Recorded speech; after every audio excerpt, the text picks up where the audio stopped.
Hey everybody, it's Wade. Welcome back to In the Gutter. This week we have a double haul. Since last week I got a partial shipment, and this week was an avalanche. So we're going to start out with The Amazing Spider-Man number 68, continuing the 8 Deaths of Spider-Man, written by Ireland with art by Braccardo.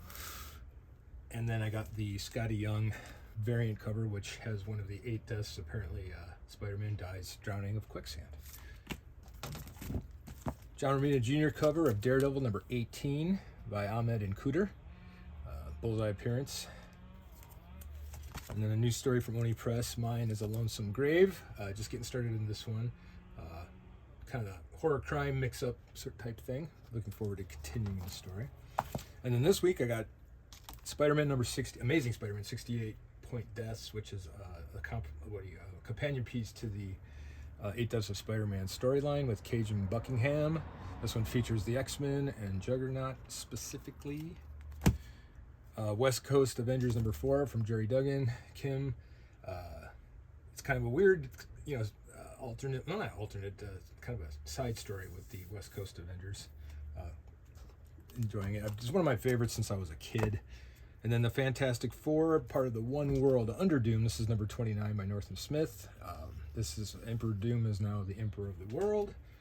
And if you're familiar with the channel, I get the Disney covers when I can. So this is what if the Fantastic or Mid-Game Friends became the Fantastic Four. This hound, this hero. Iron Man number 5, picked that up. These are great covers. Ackerman and Pena. I'm gonna look at who does the covers. I always forget. Let's take a look. Could be on any page. Yasmin Putri. There it is without the bag. I don't know if it looks better.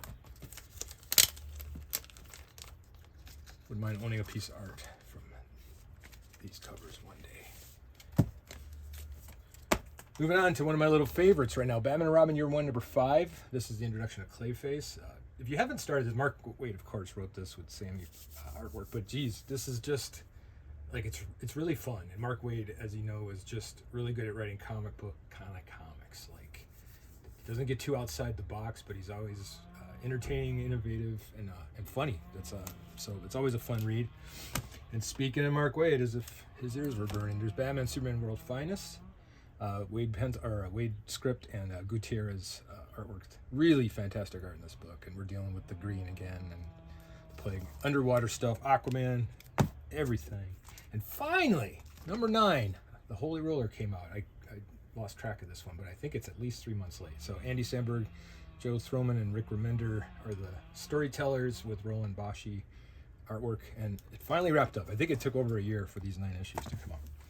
And from the Ghost Machine imprint, Hornsby and Halo, kind of a fun, dark, trippy, devil on one shoulder, angel on the other kind of story. Enjoying this entire line. And then Dust to Dust. I read number 1, and I wasn't sure I was going to stick with it, and then my store pulled 2 and 3 for me, and now I'm on board. It's a murder mystery set in the Dust Bowl. And just one thing I really like about the artwork is that it's monochromatic in sort of a sepia tone, and it really features the Dust Bowl kind of feel, just because everything's sort of a dust palette. So digging that. Cool sci-fi story about people turning into plants. In Bloom number 3 from Boom Studios, Michael Conrad and John Pearson. Another one I'm enjoying. And I've been reading all the Minor Threats offshoots. This is Brood Nothing Hurts Like Family number 3. A whole bunch of writers, including Patton Oswalt, and I think it's Nate Picos who does the artwork on this one. And sticking with the EC imprints for a while, they don't disappoint. There's 3 short stories in each one. And this is Epitaphs from the Abyss number 8 with a very cool snake bit. His tattoo apparently has come back to bite him in the eye. DC Horror Presents number 5. This one is in the 7th anthology, is a Creature Commandos story.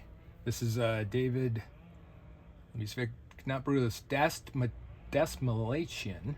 Hope I got that right. And Jesus Hervas. Enjoyed. If you enjoyed the animated series, now they're back in comics. And then Rick Remender again with the Seasons number 2. This and Paul Azaceta artwork. I'm just starting to figure out what this story is about with issue 2, but it's a cool artwork, very cool storytelling. Love the design. And then this one, whoa, Tom King, kicking ass. Black Canary, Best of the Best, number 4. Story told basically on 3 different timelines, and it's, here we got Oliver and the Black Cat kissing in the ring after womping on each other for a while. And then Azure Part 5 of storyline of the House of Slaughter, number 30. And then I got 3 covers for that. That's kind of a ghost background. That one I dig. These are hard to see, and then this one's really cool. So, if nothing else for the covers, it's cool. But they're back to fighting monsters, so I recommend jumping in on this again if you gave up on it for a while. And then a new one, a true weird story. Let This One Be a Devil from James Tynion, Fox Kowalski artwork. This is the first issue. This is a generational story about being affected by physical demons, and it sort of teases out 3 different time periods about 100 years apart, and I believe it's the same family. So dig these. These are tough for me because they come out in chunks and then I forget what I read the previous issue, but I enjoyed the first one quite a bit. All right, that was a whopper. It was a double-sized one, so try to catch you next week with a full shipment. Until next time, keep your mind in the gutter.